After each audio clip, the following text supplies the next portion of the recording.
معیشت درست سمت میں گامزن ہے، بہتری سے متعلق عوام کو آگاہ کیا جائے۔ وزیر اعظم عمران خان کی ترجمانوں کو ہدایت، آئندہ بجٹ میں عوام کو ریلیف دیں گے۔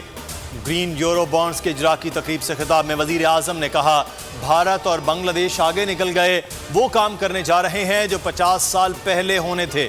الیکشن سامنے رکھ کر منصوبہ بندی کرنے سے ملک آگے نہیں بڑھے گا، طویل مدتی منصوبہ بندی سے ہی ترقی کر سکتے ہیں۔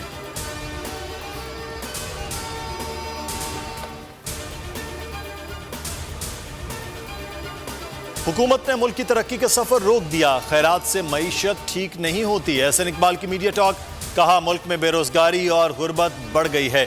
وزیر اعظم لیکچر، صدقے اور چندے لے سکتے ہیں، پاناما کے نام پر ڈرامہ کر کے سیاسی بے یقینی پیدا کی گئی۔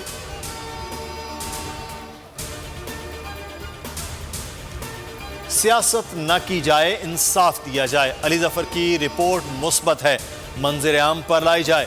جہانگیر ترین کی لاہور سیشن کورٹ میں پیشی کے بعد گفتگو، کہا رپورٹ سامنے آنے پر سب کھول کر رکھ دوں گا۔ کچھ دوست ساتھ کھڑے ہیں، کسی حکومتی رکن سے ملاقات نہیں کی۔ نذیر چوہان پر کیس کی وجہ سے بات بگڑی ہے۔ جعلی اکاؤنٹس کیس میں عبوری ضمانت میں 11 جون تک توسیع۔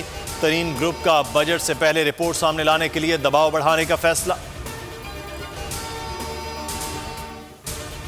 حکومت کا کے الیکٹرک کو مختلف تقسیم کار کمپنی میں بدلنے پر غور شروع۔ وزیر اعظم کے مشیر تابش گوہر نے ایف پی سی سی آئی کے خط کا جواب دے دیا، کہا بجلی کی فراہمی کرنے والی کمپنی کی نجکاری غلط فیصلہ تھا۔ کے الیکٹرک کا معاہدہ 2023 میں ختم ہو رہا ہے۔